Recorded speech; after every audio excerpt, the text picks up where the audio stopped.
Assalamualaikum warahmatullahi wabarakatuh. Kami dengan beranggotakan Elis Rokaya, Imas Wiwi Alawiyah, Getsa Rahmatus Sadah, dan Siti Saidah. Di sini kami akan mempresentasikan mengenai pengembangan kompetensi guru PAUD. Untuk mengefektifkan waktu, mari kita langsung saja ke pemateri pertama, yaitu Ibu Imas Wiwi Alawiyah. Kepada Ibu persilahkan. Assalamualaikum warahmatullahi wabarakatuh. Terima kasih kepada moderator yang telah memberikan kesempatan kepada saya untuk menjelaskan materi yang pertama. Yang pertama mengenai pengembangan. Pengembangan menurut Profesor Dr. Haji Muhammad Arif, bila dikaitkan dengan pendidikan, pengembangan adalah suatu proses perubahan serta bertahap ke tingkat yang berkecenderungan lebih tinggi dan meluas serta mendalam, yang secara menyeluruh dapat tercipta suatu kesempurnaan atau kematangan. Jadi pengembangan di sini itu proses usaha untuk mencapai tingkat perubahan sehingga tercipta kesempurnaan dan kematangan. Kemudian yang kedua adalah kompetensi. Kompetensi menurut Undang-Undang Nomor 14 Tahun 2005 Pasal 1 Ayat 10 tentang kompetensi seorang guru, yaitu seperangkat pengetahuan, keterampilan, dan perilaku yang harus dimiliki, dihayati, dan dikuasai oleh guru atau dosen dalam melaksanakan tugas keprofesionalannya. Jadi kompetensi di sini adalah suatu sifat yang harus dimiliki oleh guru, seperangkat pengetahuan agar dalam melaksanakan tugasnya itu tercapai tujuan KBM yang secara profesional.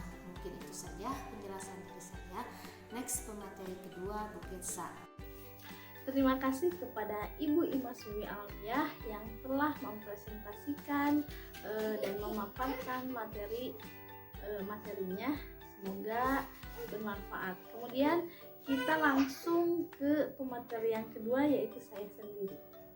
Langsung saja, di sini saya akan mempresentasikan mengenai pengertian guru pendidik PAUD. Apa sih pengertian guru itu? Guru adalah pendidik yang menjadi tokoh, panutan, dan identifikasi bagi peserta didik dan juga masyarakat lingkungan. Dan apakah itu pendidik? Pendidik adalah orang dewasa yang membimbing anak agar mereka bisa menuju ke arah yang lebih baik dan ke arah kedewasaan. Adapun jenis-jenis pendidik itu terbagi dua, yaitu yang pertama orang tua.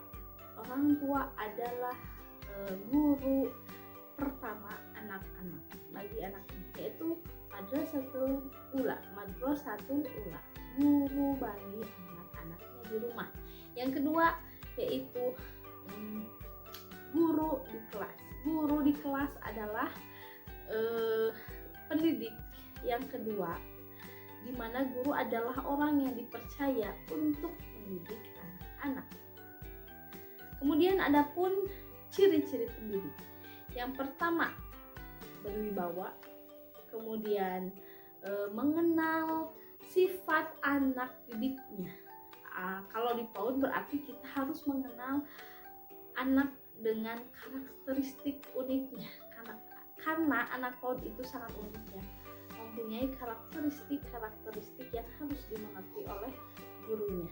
Kemudian yang ketiga, mau membantu anak.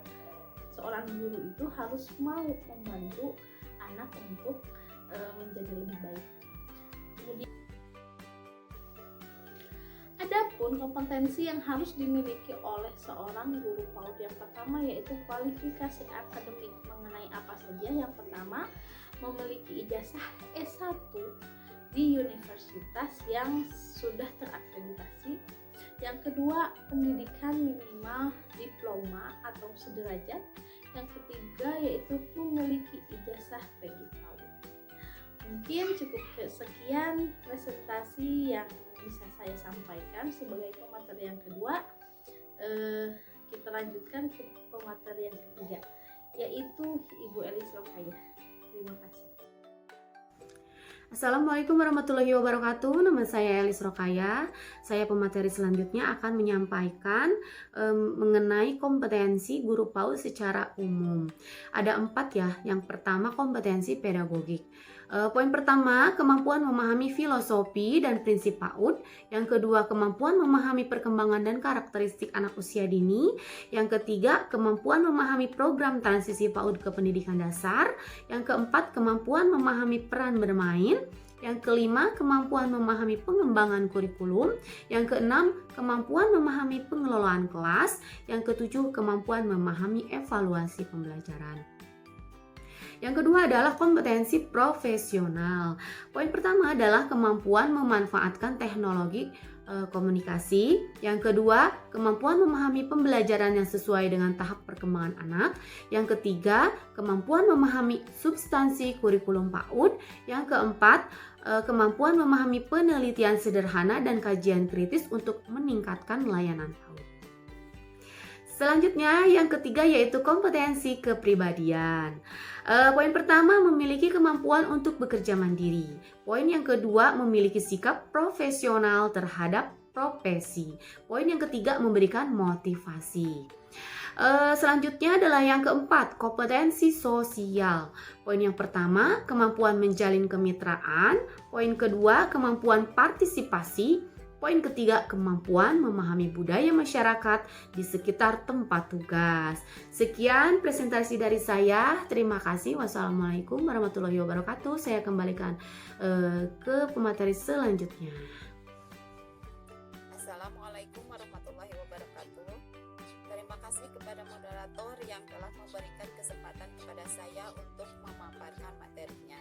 Selanjutnya saya akan memaparkan materi mengenai pengembangan kelima macam kompetensi guru, yaitu diantaranya yang pertama kompetensi spiritual. Nah, kompetensi spiritual dan sosial ini diberikan dalam pembelajaran indirect learning. Nah, guru serta merta menjadi ujung tombak dalam mencapai kompetensi spiritual dan sosial ini. Kemudian yang kedua adalah kompetensi leadership.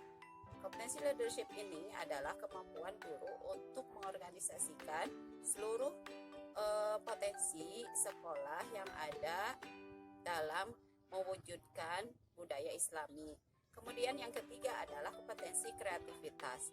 Nah, guru di sini dituntut untuk memiliki berbagai keterampilan atau kreativitas strategi mengajar. Kemudian yang keempat adalah kompetensi kedisiplinan. Dalam menjalankan atau menaati segala peraturan yang berlaku. Kemudian yang kelima adalah kompetensi tanggung jawab.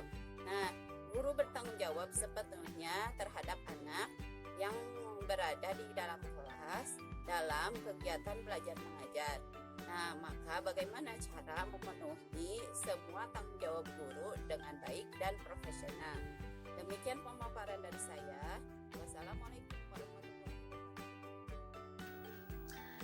Baik, presentasi sudah dipaparkan semua. Untuk kesimpulannya yaitu pengembangan kompetensi guru PAUD harus mempunyai kompetensi seperti yang pertama kualifikasi akademik, yang kedua kompetensi pedagogik, yang ketiga kompetensi profesional, yang keempat kompetensi kepribadian, kompetensi sosial, kompetensi spiritual, kompetensi leadership, kompetensi kreativitas, kompetensi kedisiplinan, dan yang terakhir yaitu kompetensi kedisiplinan dan tanggung jawab. Mungkin cukup sekian yang dapat kami sampaikan. Semoga bermanfaat. Assalamualaikum warahmatullahi wabarakatuh.